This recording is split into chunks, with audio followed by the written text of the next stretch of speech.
Kemudian juga Dewan Hizbah memberikan catatan bagi ihwatu iman yang ingin mendalami atau melanjutkan penelitiannya. Disampaikan pula hadis ini diriwayatkan oleh siapa selain berbentuk ucapan, ternyata versi Abdullah bin Amr bin Al-As juga diterangkan dalam bentuk fi'li amal Nabi. Itu yang disebut dengan hadis 75.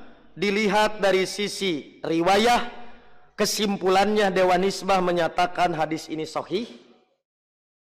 Yang mendoibkan itu dipandang lemah di dalam berhujah, sehingga Dewan Hizbah menolak pendoiban terhadap hadis ini. Yang kedua, dilihat dari petunjuk kandungan.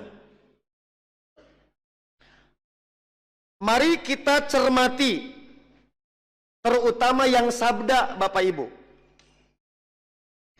Dilihat dari dalalah atau penunjukan hadis terhadap makna, terhadap konsep atau terhadap hukum, maka kita mendapatkan sebenarnya hadis ini tegas.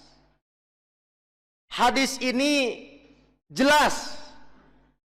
Tapi mungkin pemahaman kita terkadang tidak jelas karena sudah terbentuk dengan takbir intikal. Begitu. Jadi ari hadis nama jelas, petunjuknya jelas, tapi kita terbentuk dengan pikiran bahwa nu tadi teh intikal, mata tadi itu gitu. Jadi kesalahan bukan pada hadis, ada pada televisi Anda gitu. Gitu ya. Jadi hadis nama sahih gitu. Tapi pemahaman.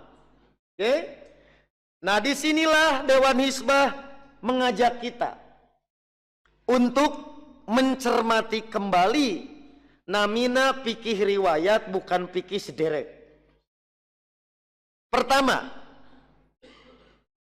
ditegaskan oleh Nabi bahwa pada rakaat pertama 7 kali takbir. Kita pasti mafhum disebut 7 kalebet takbiratul ihram. 2. Di rakaat kedua kata Nabi 5 kali takbir. Nabi itu tidak menyebut 5 teh gitu. 5 itu tidak termasuk takbir bangkit. Ayat itu teh hadisna. Tidak ada. Nah, makanya ketika disebut 7 mafhum masuk dengan takbiratul ihram. Kenapa pada saat menyebut 5 nu bangkit dikecualikan? Padahal Nabi tidak memisahkan. Paham ya? Saya ulangi, jangan berkedip, jangan bernapas. Nah. Jadi 7 termasuk takbiratul ihram. 5 kenapa tidak dihitung dengan takbir bangkit? Padahal Nabi tidak mengecualikan takbir bangkit itu. Nah, tiada lain yang mengecualikannya bukan dalil, tapi pemahaman orang bahwa itu intiko. Rawahu Bapak Ibu. Dalil nateh.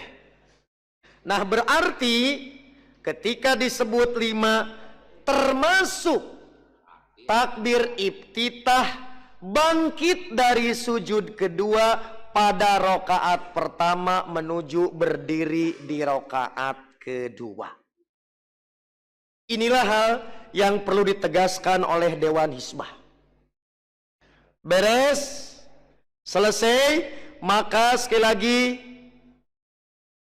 5 termasuk takbir saat bangkit. Sekarang masalah angkat tangannya. Kalau yang tadi di sholat umum, tidak semua takbir angkat tangan.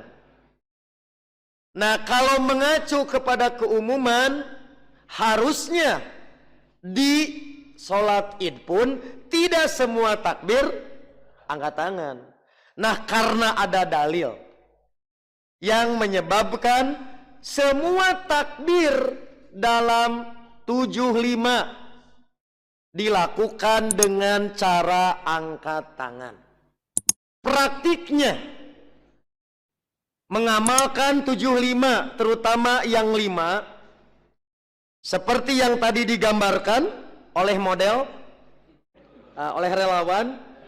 Nah, juga ditegaskan di dalam buku, ketika bangkit dari sujud kedua pada rakaat pertama menuju rakaat yang kedua mengucapkan Allahu Akbar disertai mengangkat tangan. Takbir ini termasuk takbir yang pertama dari yang 5 itu. Terakhir, sekarang kejadian imam lupa. Biasanya lupa rakaat kedua. Gitu, di subhanallahan. Subhanallah cek imam garandeng kieu cenah. Bari Malik, naon euy? Ibu-ibu keprok. Oh ya kieu cenah keprok emang aya japati gitu kan. Takbir pertama mah jarang lupa. Kasus yang ada mah di rakaat kedua. Cuman 1 kan. Jadi 7 hiji. Pugu Persib eleh. Da formasi 7 hiji atuh. Nah, ternyata ketika lupa tos diingetan ku jamaah. Kurang euy gitu.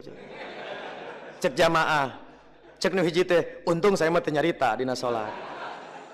Keukeuh si imam teh begitu tos hiji di bejaan teh terus we kalaka maca Fatihah, biarkan dia punya kahayang. Seandainya dia lupa diingatkan tidak berubah, maka kata Dewan Hisbah, sholatnya tetap sah. Sebab yang pokok adalah yang 1 yang disebut rukunnya ada di takbir iftitahnya. Ya, nah maka kekurangan ini tidak ada sujud sahwi.